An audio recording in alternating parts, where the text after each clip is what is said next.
أعوذ بالله السميع العليم من الشيطان الرجيم. بسم الله الرحمن الرحيم. قل إن كنتم تحبون الله فاتبعوني يحببكم الله ويغفر لكم ذنوبكم والله غفور رحيم.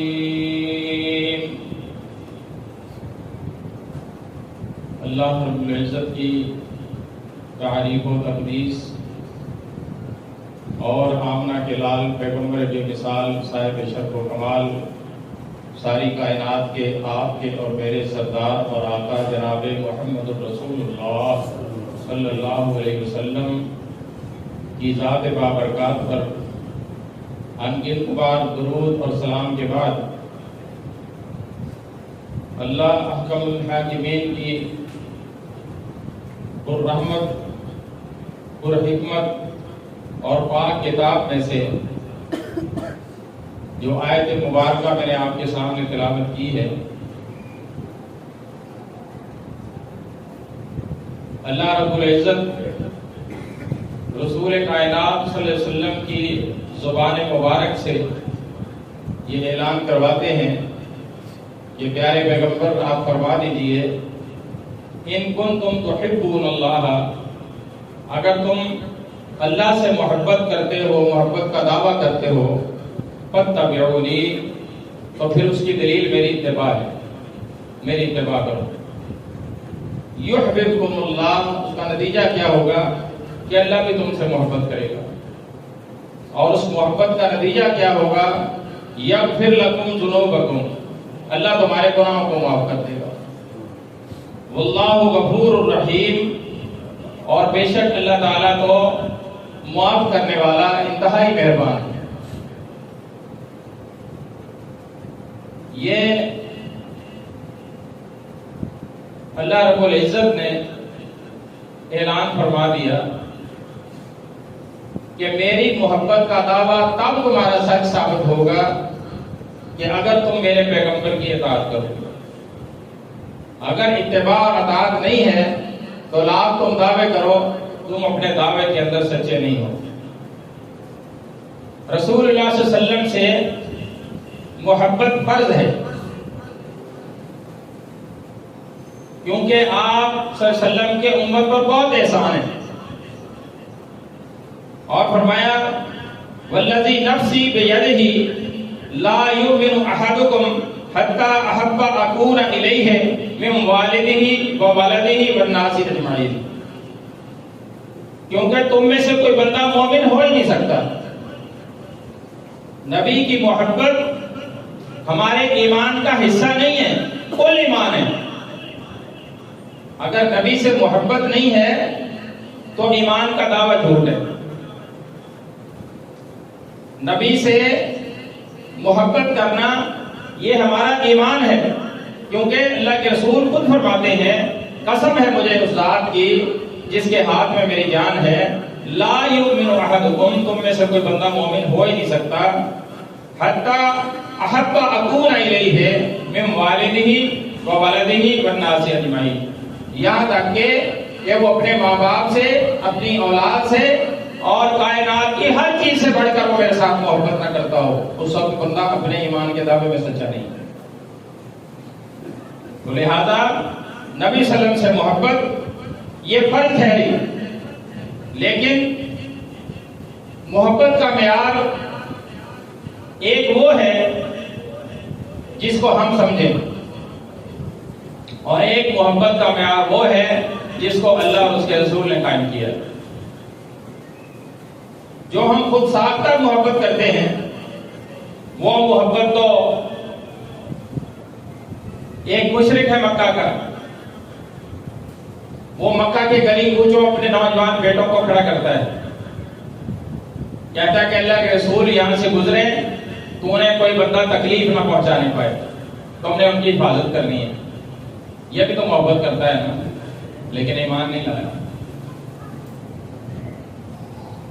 آپ صلی اللہ علیہ وسلم فرماتے ہیں کہ میں اس پتھر کو جانتا ہوں جہاں سے میں گزرتا تھا تو وہ مجھے سلام کہتا تھا. یہ محبت نہیں ہے تو اور کیا ہے؟ آپ صلی اللہ علیہ وسلم کھجور کے ایک تنے کے ساتھ سہارا لے کر خطبہ ارشاد فرماتے ہیں.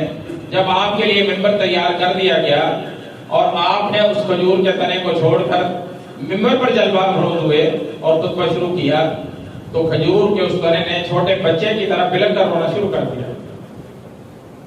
محبت نہیں تو اور کیا ہے؟ ابو طالب کتنی محبت کرتے ہیں. اللہ اکبر. کہتے ہیں اگر میرے بھتیجے تک کسی نے پہنچنا ہے تو وہ میری لاش سے گزر کر پھر اس تک پہنچ سکتا ہے، ورنہ اس کو تم تکلیف نہیں پہنچا سکتے جب تک میں زندہ ہوں. ابو لہب بھی محبت کرتا تھا، بھتیجے تھے نا. بڑا مشہور کیا ہوا ہے نا اس مہینے میں خاص طور پہ کہ اس نے لونڈی آزاد کی تھی. محبت کرتا تھا. تو یہ محبت اس کے کام آئے گی؟ ایمان جو نہیں لایا.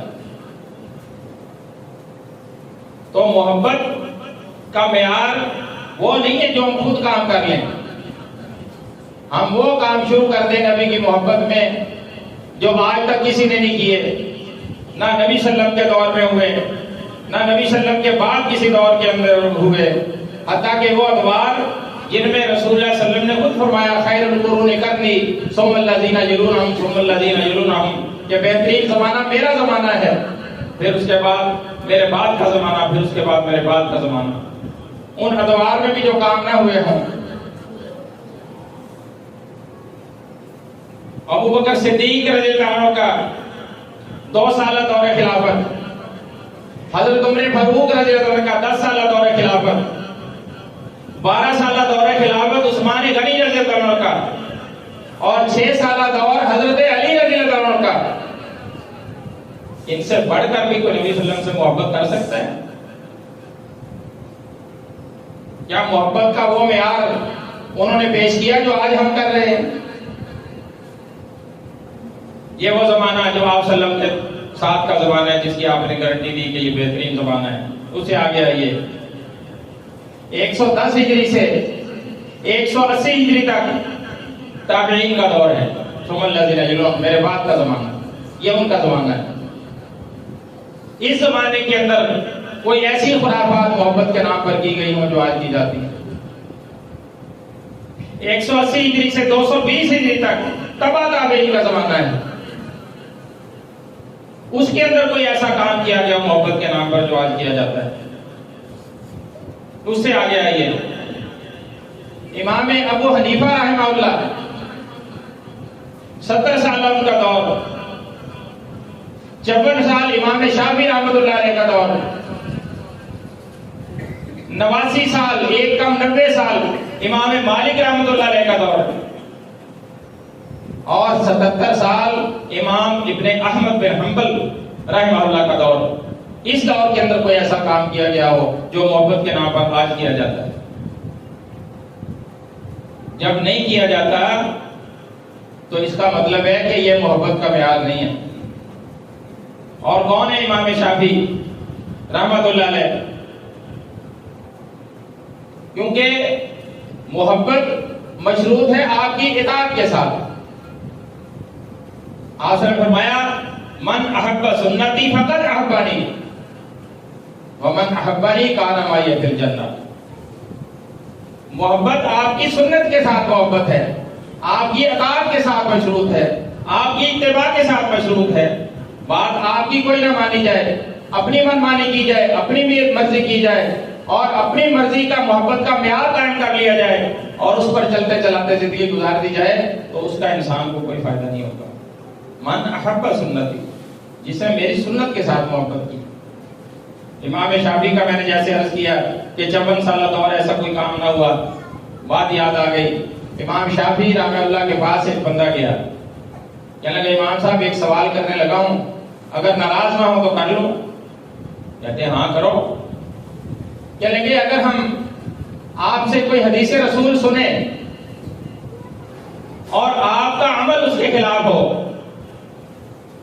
تو پھر ہم اس حدیث پر عمل کریں یا جو کچھ آپ کرتے ہیں وہ کریں؟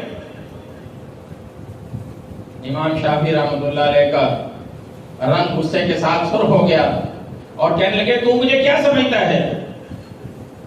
میں کوئی یہودی ہوں؟ مجھے عیسائی سمجھتا ہے کہ میں اللہ کے نبی کی بات سنوں اور اس کے مقابلے میں میرا عمل اس کے خلاف ہو یا میرا قول اور فتویٰ اس کے خلاف ہو؟ اللہ نہ کرے کہ شافعی کی زندگی میں وہ دن آئے کہ اللہ کے رسول کی حدیث کچھ کہہ رہی ہو اور شافعی کوئی اور عمل کر رہا ہو تو سمجھ لینا کہ شافعی کا دماغ خراب ہو گیا، شافعی کی عقل معاف ہو گئی ہے، شافعی کا دماغ کام نہیں کرتا۔ ایسا کیسے ممکن ہے کہ حدیث رسول کوئی اور ہو اور میرا عمل اس کے خلاف ہو؟ ایسا نہیں ہو سکتا۔ کیوں؟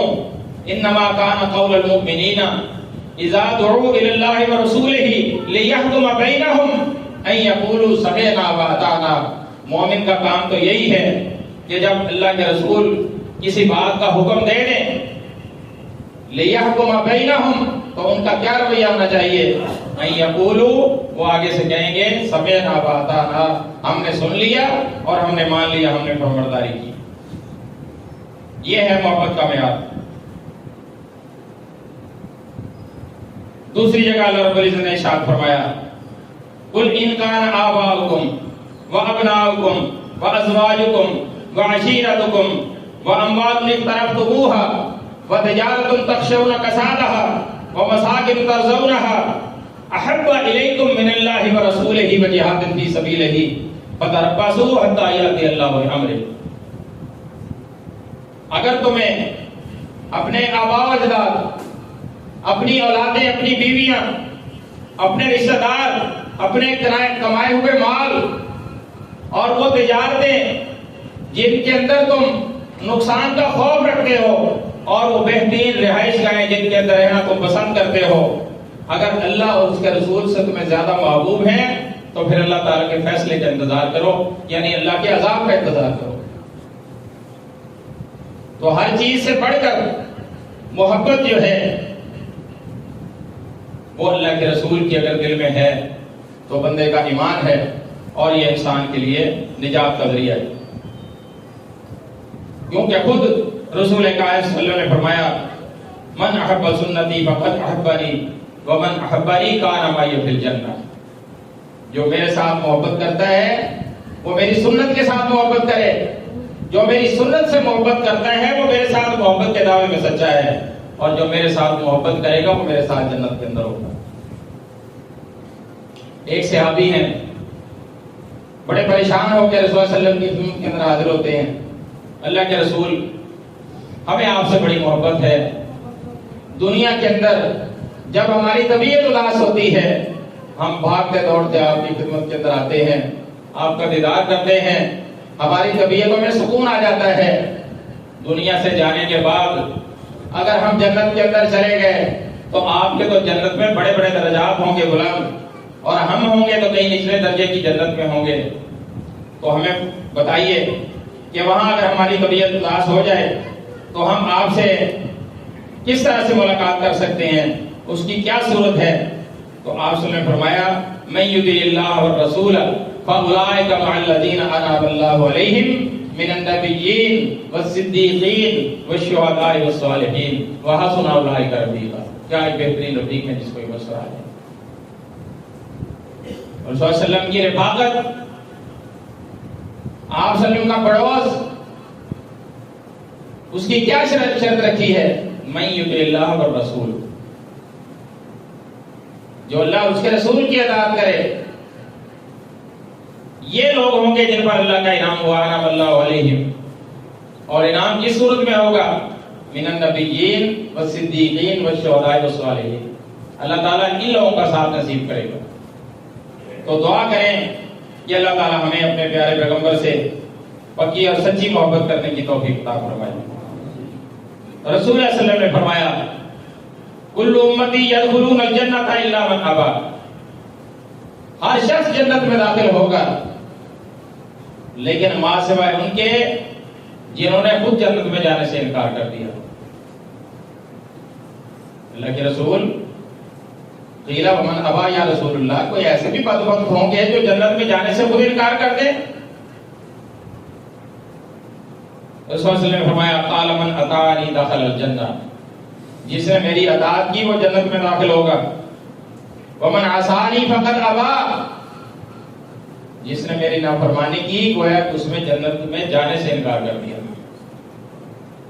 اب یہ خود انسان کے اپنے اوپر منحصر ہے کہ وہ کیا کرتا ہے۔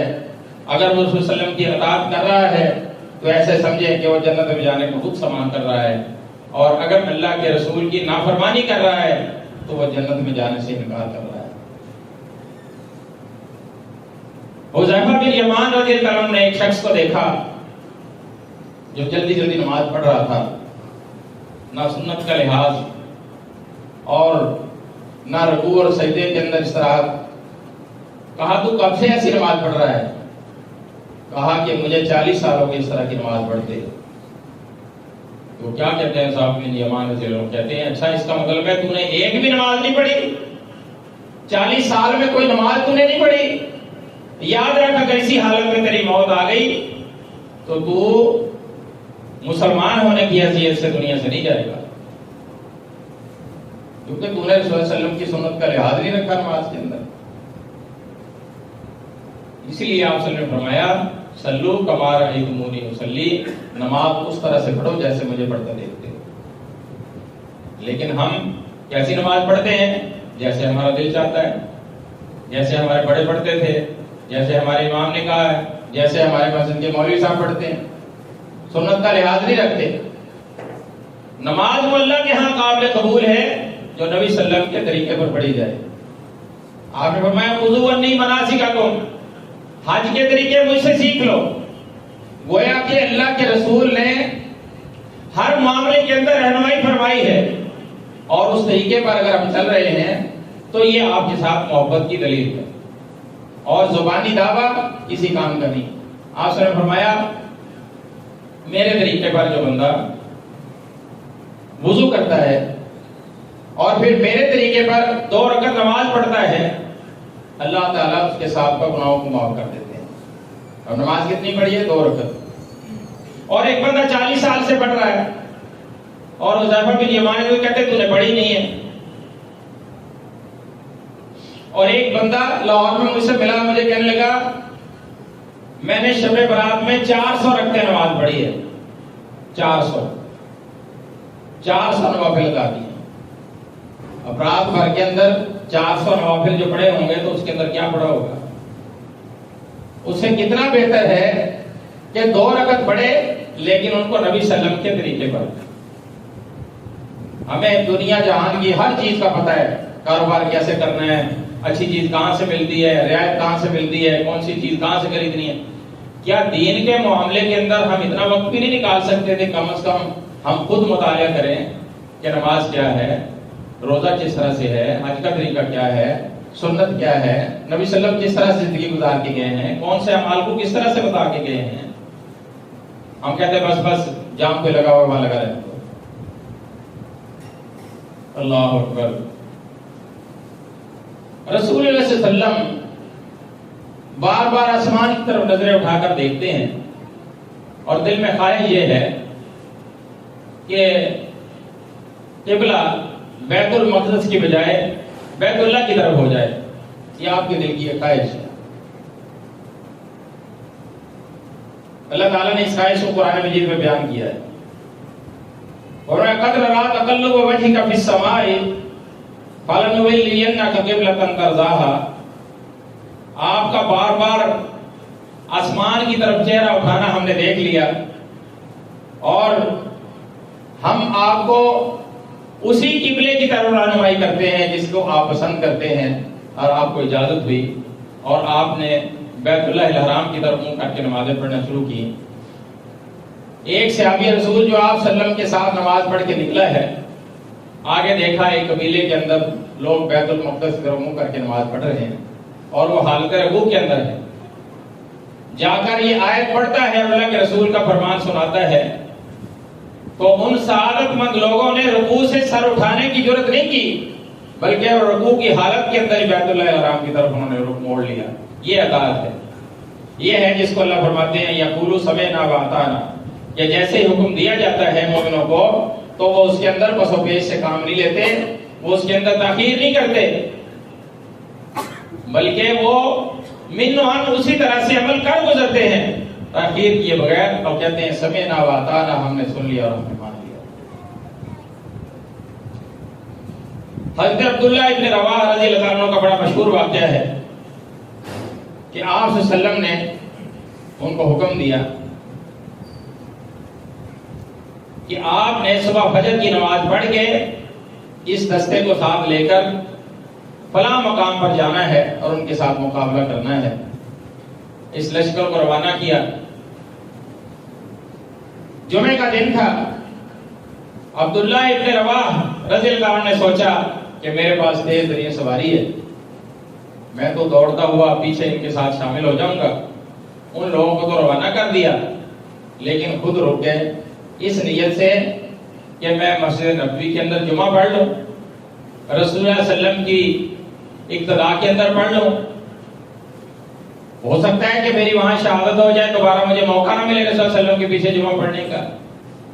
اور پھر مسجد نبوی میں ایک نماز 1000 کی ہے، اور پھر رسول اللہ صلی اللہ علیہ وسلم کی اقتداء کے اندر جمعہ پڑھنا، یہ بہت بڑی سعادت کی بات ہے. یہ نیت کتنی اچھی ہے، آپ بتائیں یہ نیت کتنی اچھی ہے، کوئی شبہ کی بات ہے اس میں؟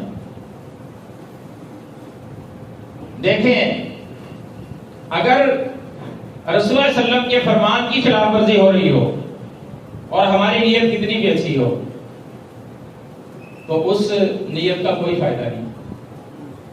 آپ کے حکم کی تعمیل مقدم ہوگی، آپ کی اتباع اور اطاعت فرض ہے.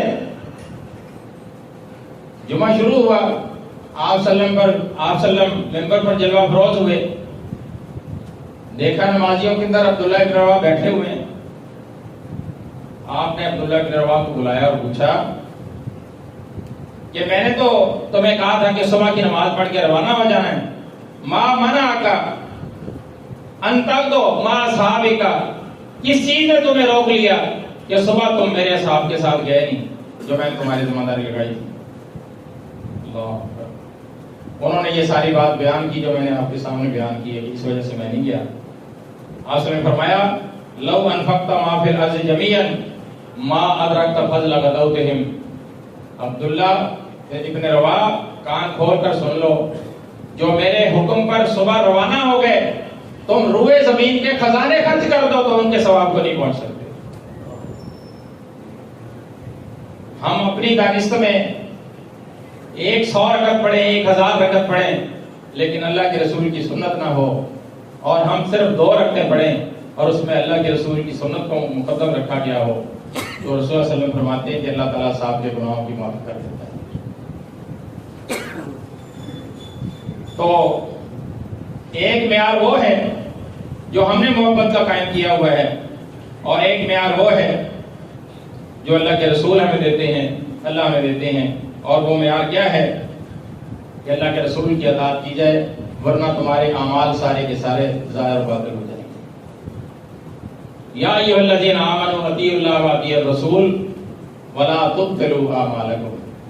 یعنی اگر اللہ اور رسول کی اطاعت نہیں ہے تو یہاں تبطلوا اعمالکم کن اعمال کو کہا گیا ہے؟ ان اعمال کو جن کو ہم نیکی سمجھ کر کرتے ہیں.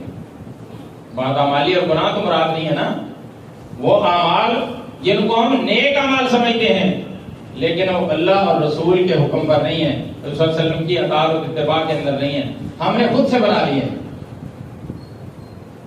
تو اس کا ہمیں کچھ نہیں ملنے والا. حتیٰ کہ صحابہ رضوان اللہ تعالی علیہم اجمعین نے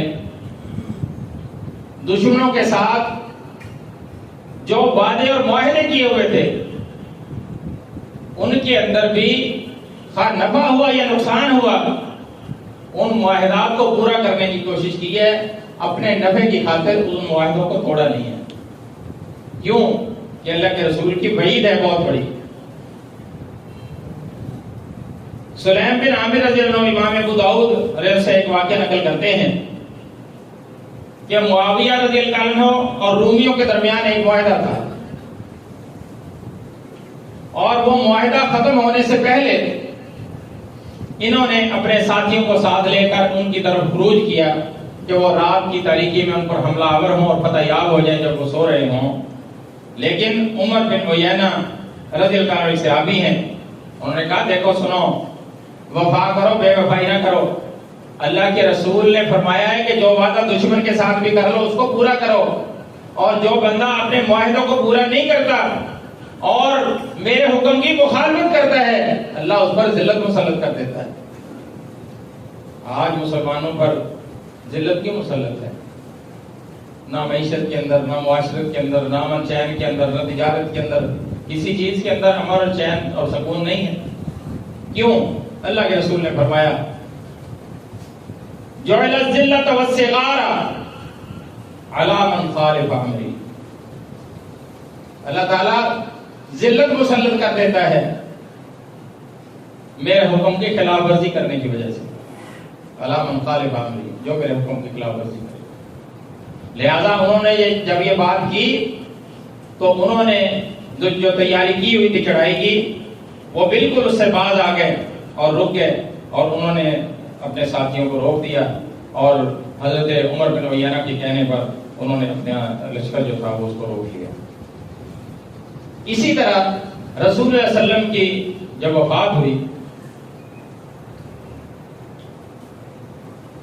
تو آپ صلی اللہ علیہ وسلم کی بیماری کی وجہ سے آخری دنوں میں جو آپ کی طبیعت علیل تھی، حضرت اسامہ کا لشکر روانہ نہ کر سکے، لیکن لشکر تیار تھا کہ ان دنوں میں آپ اس دنیا فانی سے رخصت ہو گئے.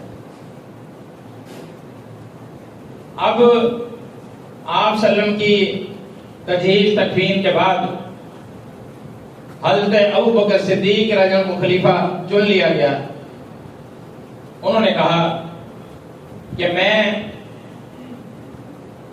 حضرت اسامہ کے لشکر کو ضرور روانہ کروں گا جس کو رسول صلی اللہ علیہ وسلم ترتیب دے چکے تھے. ساتھیوں نے بڑا سمجھایا. حضرت عمر رضی اللہ عنہ جیسے جلیل القدر صحابی جو آپ صلی اللہ علیہ وسلم کی وفات پر انتہائی پریشان تھے، اپنے حواس کھو چکے تھے. یہ لمبی ایک تفصیل ہے، باقی صحابہ نے بھی کہا. ابو بکر صدیق نے آگے سے کہا کہ بڑی جسارت اور جرأت کر رہے ہو تم کہ اللہ کے رسول نے جس لشکر کو ترتیب دیا ہو اس کو روانہ کرنے سے مجھے روک رہے ہو. کہا دیکھو کچھ قبائل مرتد ہو گئے ہیں، کئیوں نے زکوٰۃ سے انکار کر دیا ہے، کچھ قبیلے مخالف ہو گئے ہیں، اس وقت حالات نہیں ہیں. انہوں نے کہا کہ اگر پورا عرب بھی مدینہ کے اوپر لشکر لے کر چڑھائی کر کے آ جائے تو تب بھی میں لشکر اسامہ کو ضرور روانہ کروں گا کہ یہ میرے اللہ کے رسول کا ہوا. اور اگر ابو بکر کی بوٹیاں پرندے نوچ کر لے جائیں مجھے اس کی بھی کوئی پرواہ نہیں. مجھے پرواہ ہے صرف اللہ کے رسول کے حکم کی کہ آپ صلی اللہ علیہ وسلم نے جس لشکر کو ترتیب دیا تھا میں اس لشکر کو ضرور روانہ کروں گا. تو صحابہ کس انداز سے نبی صلی اللہ علیہ وسلم کے ساتھ محبت کرتے ہیں، ایک لمحہ کی تاخیر نہیں کرتے. ان یقولوا سمعنا واطعنا. ایک بار آپ صلی اللہ علیہ وسلم نے خطبہ کے اندر ارشاد فرمایا، عورتوں کے ساتھ مخاطب ہوئے کہ خواتین جب مسجد کے اندر آتی ہیں، خواتین کا مسجد کے اندر آنا جائز ہے. خواتین کو مساجد کے اندر آنے سے روکنا نہیں چاہیے. یہ اس بات کی دلیل ہے کہ وہ مسجد میں آتی تھی تو رسول نے فرمایا کہ خواتین کو راستوں کے درمیان میں نہیں چلنا چاہیے. یہ ہمیں خود بھی اپنی بہن بیٹیوں کی جا کر تربیت کرنی چاہیے کہ پورا راستہ روک اگر چار ہیں وہ چاروں کی چاروں ایک دوسرے کے پیرلل چل رہی ہیں، پیچھے سے لوگ آنے والے آگے سے جانے والے سارے پریشان ہوتے ہیں. بالکل ان کو راستوں کے ایک طرف چلنا چاہیے. صحابہ کہتے ہیں کہ اس کے بعد خواتین مسجد میں اس طرح سے آتی تھی کہ ان کے کپڑے اور چادریں دیواروں کے ساتھ گھسٹ رہی ہوتی تھی. اور جب پردے کا حکم آیا، بڑا مشہور واقعہ پہلے بھی آپ سن چکے ہیں، تو انہوں نے یہ نہیں سوچا کہ چلو اب ایک دو دن کے بعد چادریں بازار سے جا کے خرید لیں گے. جس کے پاس چھوٹے موٹے کپڑے تھے انہوں نے راتوں رات ان کو سلائی کیا، ایک دوسرے کے اندر بڑی چادریں بنا کر